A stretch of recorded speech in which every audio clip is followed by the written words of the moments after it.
The first thing you notice is the sound. Metal shrieking as a gun carriage is dragged across hard ground, wheels bouncing, men cursing through frozen breath. A crew is trying to swing an anti-aircraft gun towards something that is not in the sky. It's coming fast, low, and loud. And the only thing between the oncoming armor and the terrified line behind them is a weapon built for a different job. People remember the 88 as a tank killer, like it was born to hunt armor. What you'll understand by the end is simpler and sharper. The 88 became deadly against tanks because it was engineered to win a timing problem, detection, tracking, and first shot accuracy under pressure. And that same engineering came with costs crews paid in sweat, mobility, and exposure. Exhibit A is the gun itself, a high-velocity weapon designed to throw a projectile high and fast, with a fire control culture built around hitting a moving target at distance. Anti-aircraft work is a cruel discipline. The sky doesn't forgive late corrections. You need speed, stability, and repeatable geometry, elevation gears that don't slop, sights that hold zero, a mount that doesn't wander under recoil, a crew drilled to move like a machine.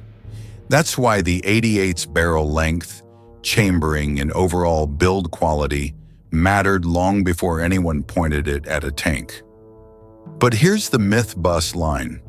What people get wrong is thinking bigger gun equals better tank gun.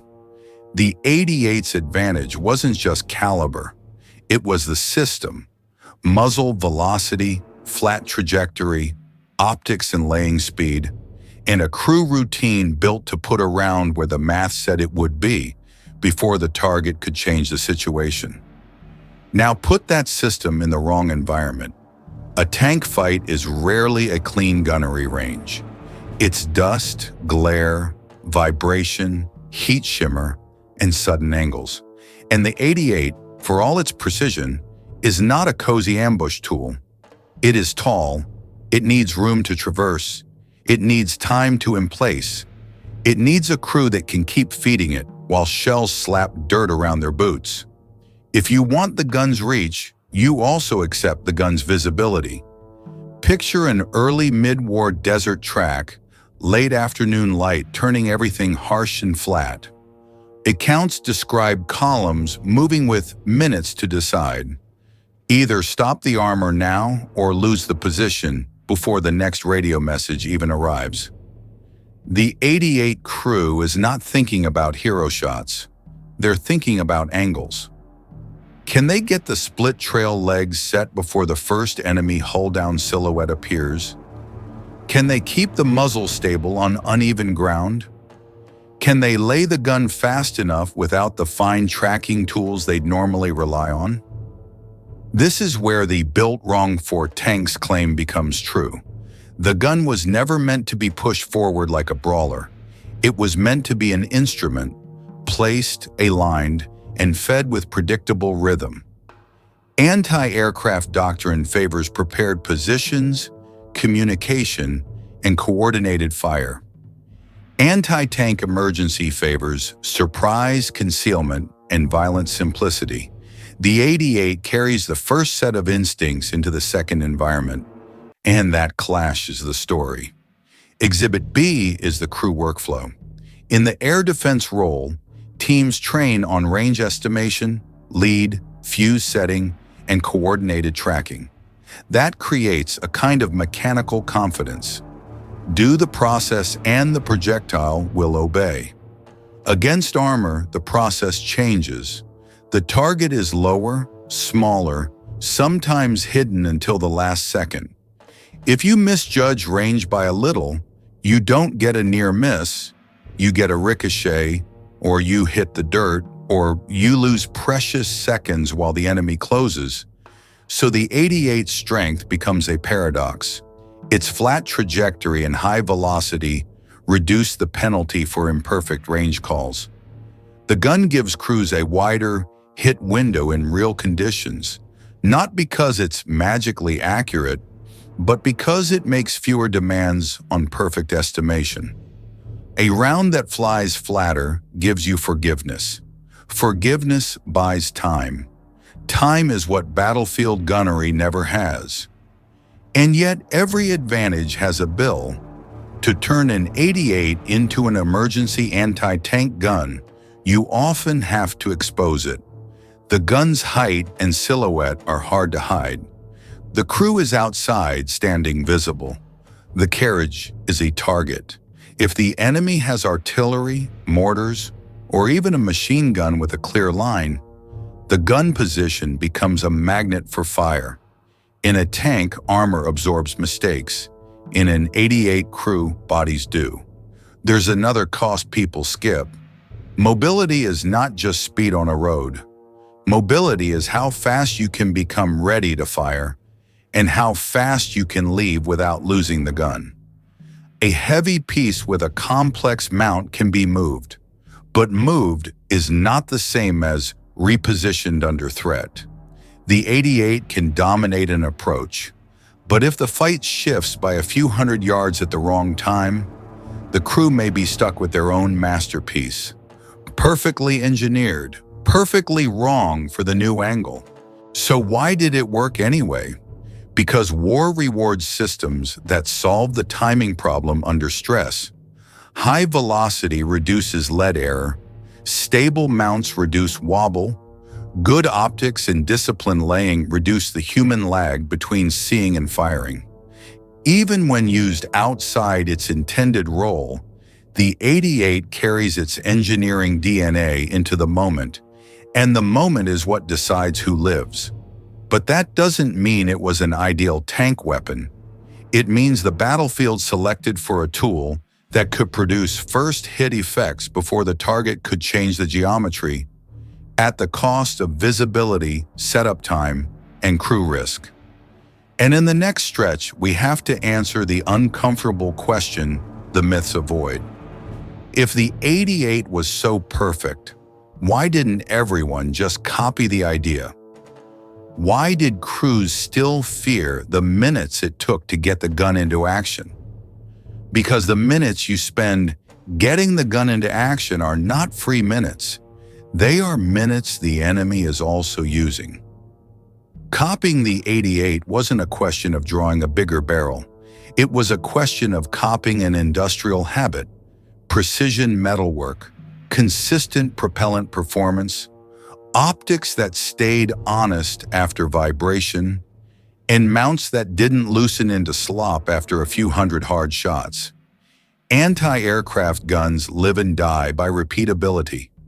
A tank gun can sometimes survive being good enough because the fight compresses into short ranges and fast decisions.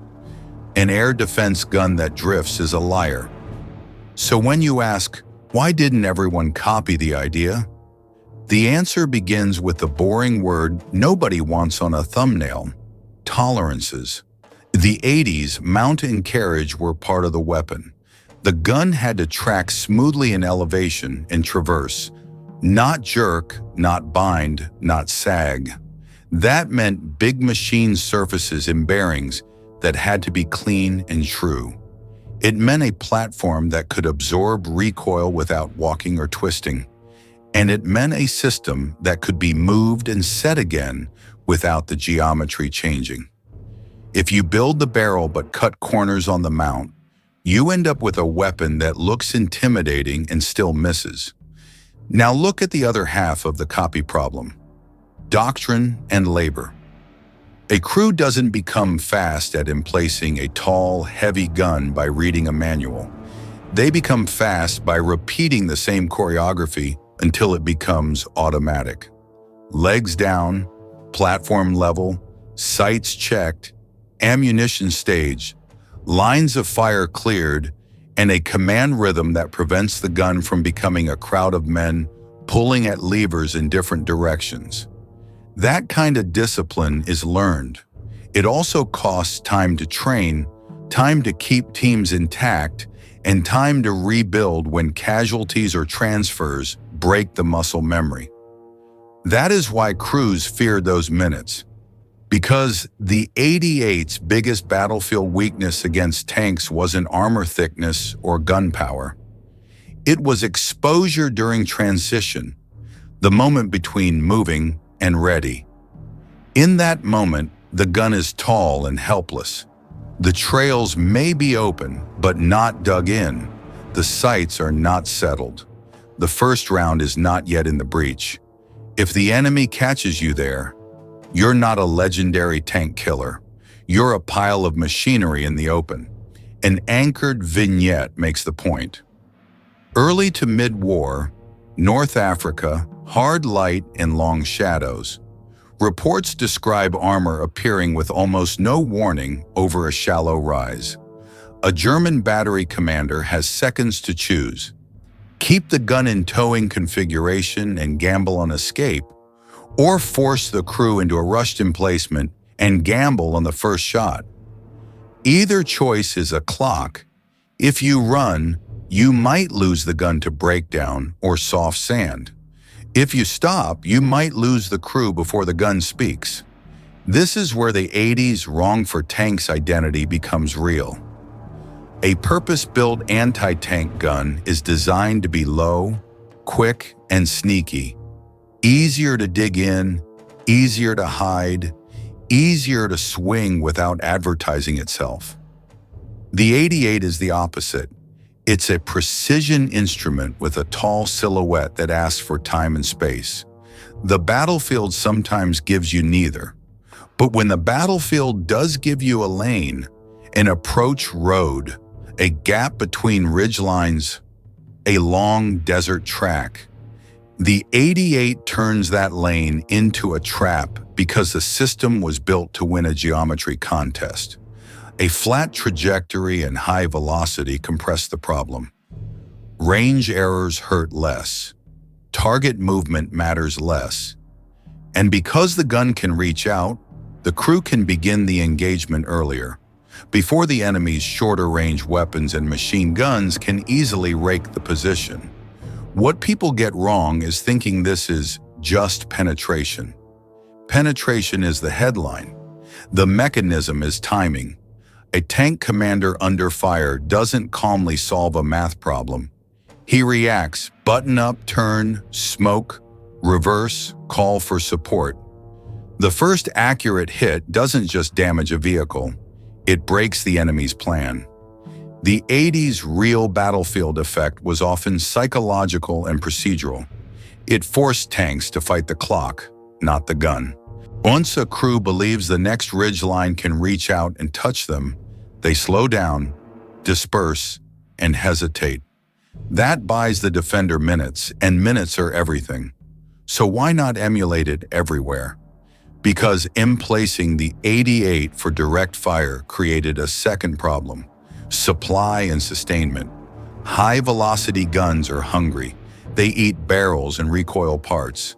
They demand consistent ammunition, clean chambers, and careful handling. Dust, grit, and rush loading chew up reliability.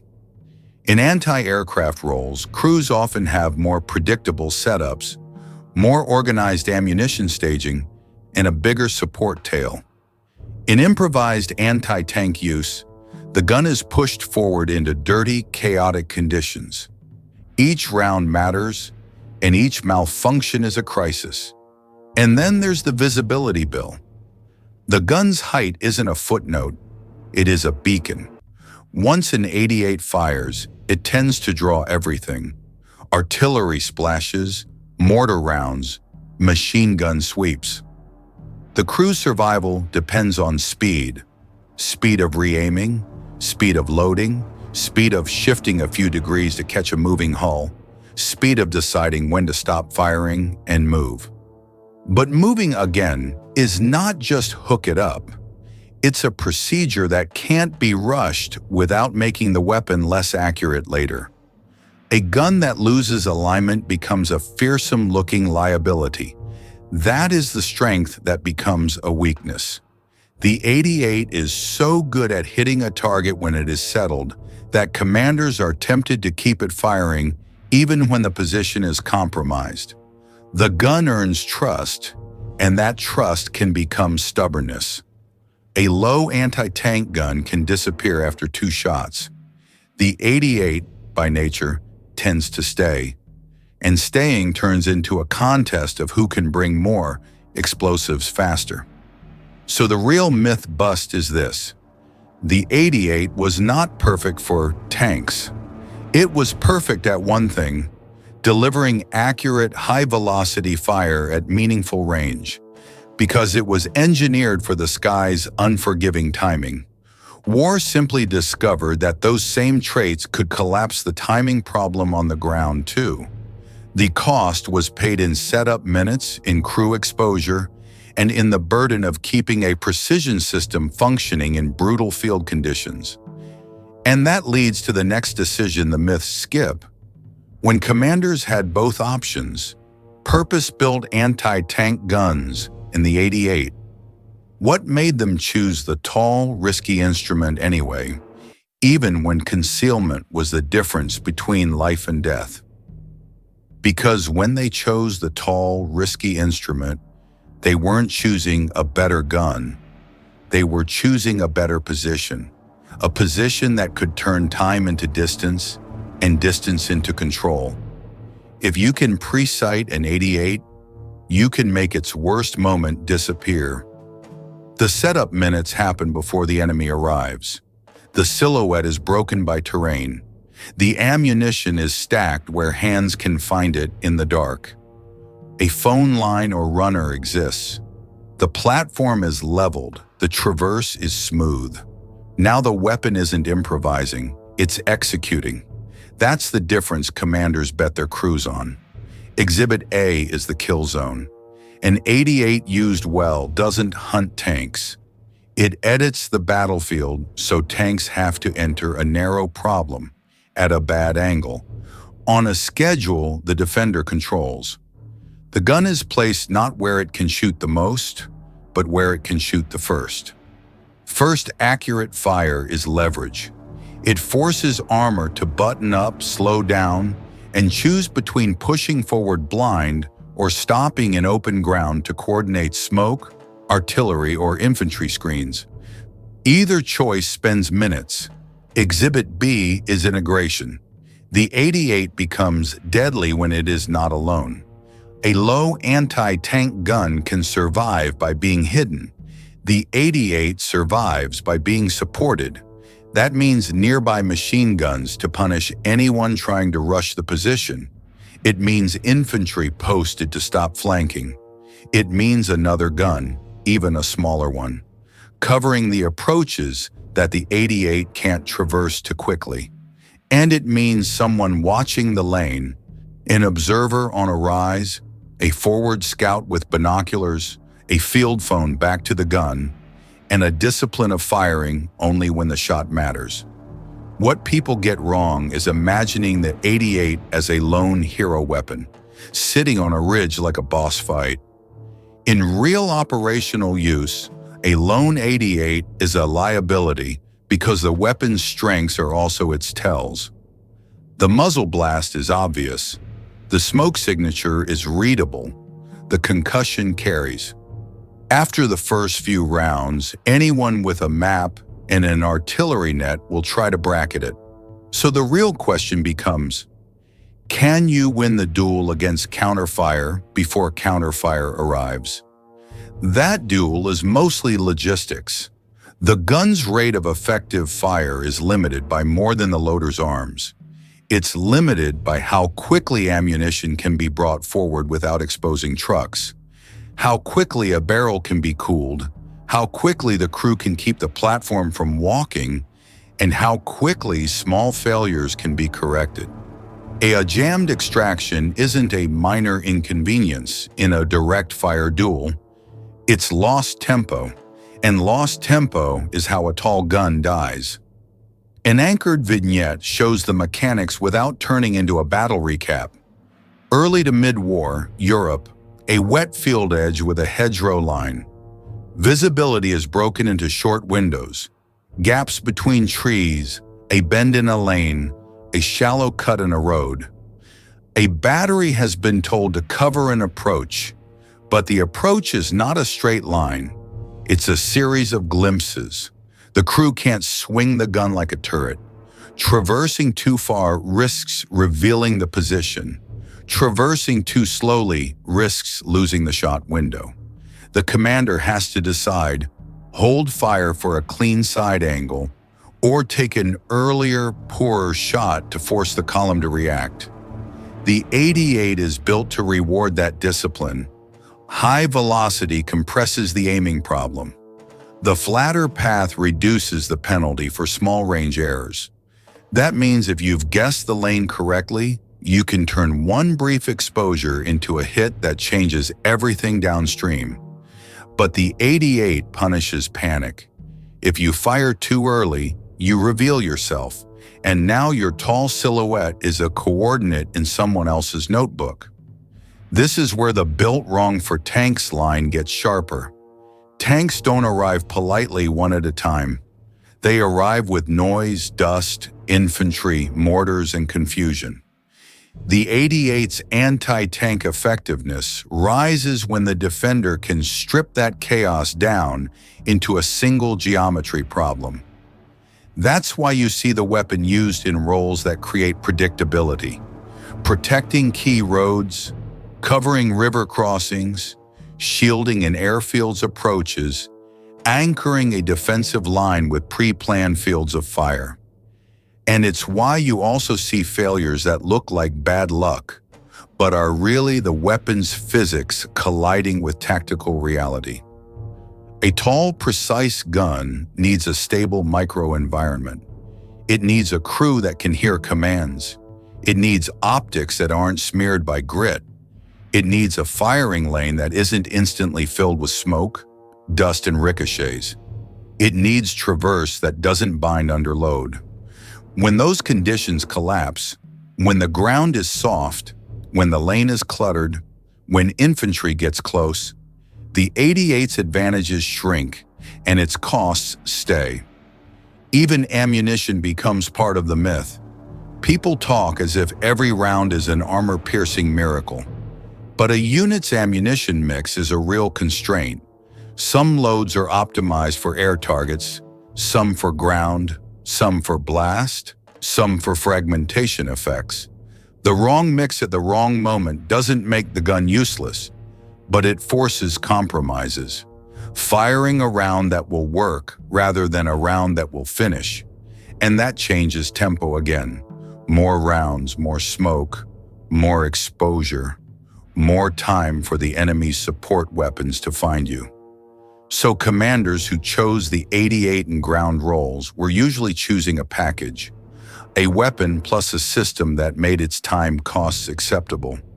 They were choosing better surveying, better pre-sighting, better concealment, better crew discipline, better local security, and, when they could get it, better communications. Because communications is how you keep the gun from becoming stubborn. A crew that doesn't hear the warning will keep firing too long. A gun that is winning the duel tends to seduce its own team. The first hits create confidence. Confidence turns into routine. Routine turns into seconds lost to disbelief when counter battery begins to land. The smartest use of an 88 is often to stop firing before the position is fully compromised. But stopping feels like abandoning a weapon that is doing its job. And that's a human problem, not an engineering problem. This is also why the enemy's adaptation matters more than the gun's raw performance. Once opposing forces learn the pattern, tall silhouette, sharp report, smoke signature, they don't need to outgun it. They can out-procedure it. They can use smoke to blind the optics. They can throw indirect fire at likely ridgelines and road junctions. They can push infantry wide to locate and harass the position. They can force the gun to traverse constantly, making it slower and sloppier. They can attack the towing vehicles and the ammunition flow, because a gun without movement options is a gun that will die where it stands. And this is where the 80s legacy splits into two truths that both sound contradictory. Truth one, in the right lane, with the right setup, the 80s could dominate. It could reach out early, force reactions, and convert a few seconds of exposure into a hard stop. Its anti-tank reputation came from moments where the defender had the luxury of preparation and the enemy had the misfortune of predictability. Truth two, the moment the fight became messy and close, the 88 became a high-value, high-risk anchor. It demanded protection and planning. If you gave us those, it paid you back. If you didn't, it punished you, quickly, publicly, and often catastrophically. That's why calling it perfect for tanks misses the actual engineering story. The 88 was perfect at being repeatably accurate under timing pressure. War simply found a second place where timing pressure decides outcomes. The ground fight didn't transform the gun into something else. It transformed commanders into people willing to gamble on preparation, because the payoff was control of distance and tempo.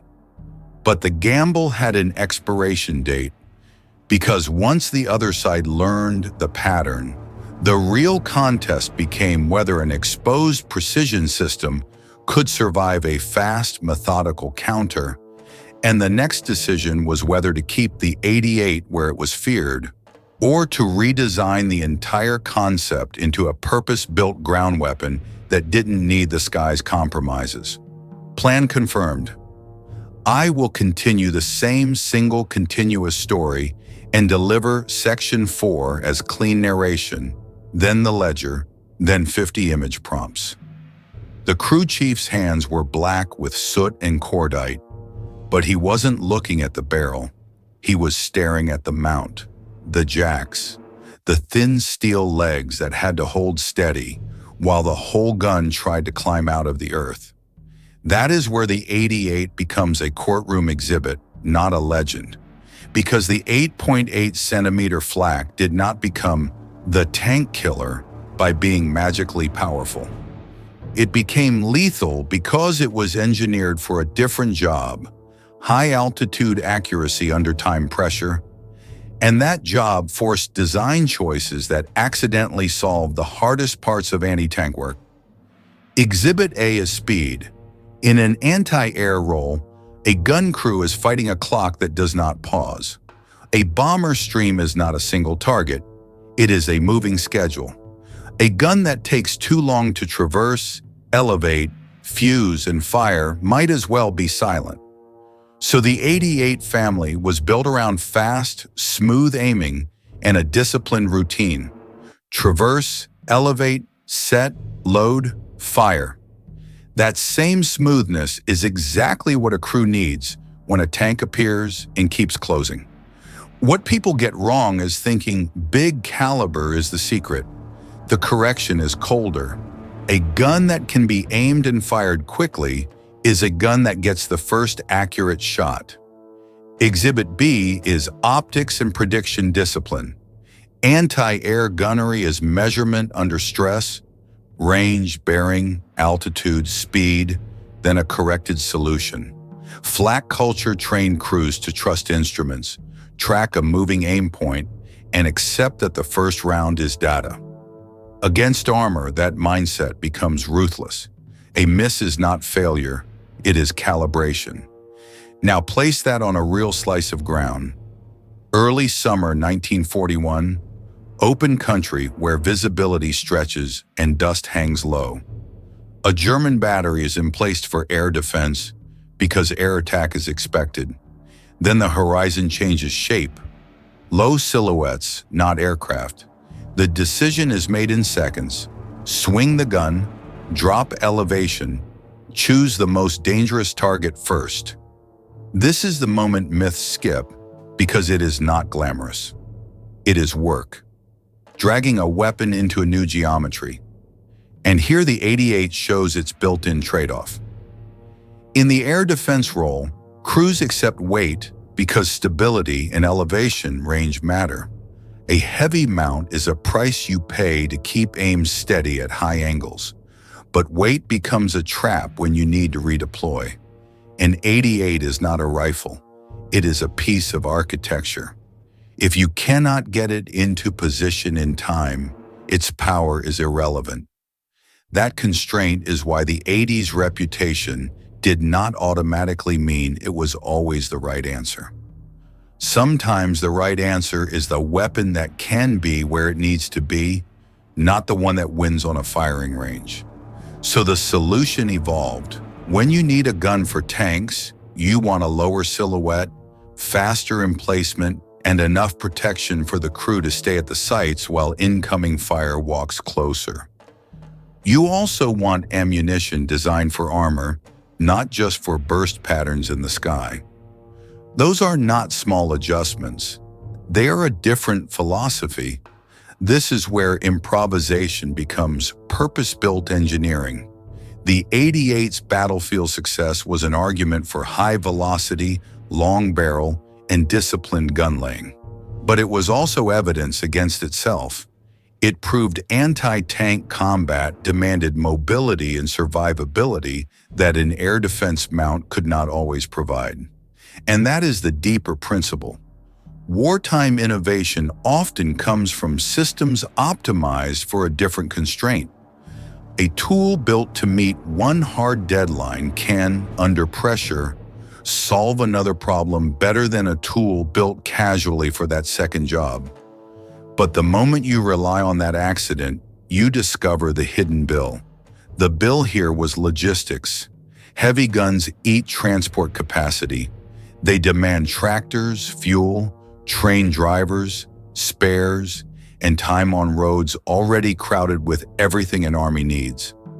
A battery that moves slowly can be outflanked by mud, broken bridges, and sheer distance. Even the best weapon fails if it arrives late. So when people speak about the 88 as if it dominated tanks, the correction is not to deny its effectiveness. The correction is to name the mechanism. It dominated when the environment allowed it to be emplaced, aimed, and supplied. When those conditions broke, its legend broke with them. Consider another anchored moment. North Africa, late 1942. Flat desert where there is nowhere to hide. A flak crew digs in at dawn, laying camouflage netting that fools the eye but not the sun. They range a distant ridge with optics because in that light the horizon shimmers and distance lies. A tank troop crests, and the first shot is not a hero shot. It is a calculation shot. The gun recoils, dust blooms, and now the problem changes. The enemy knows the gun's location.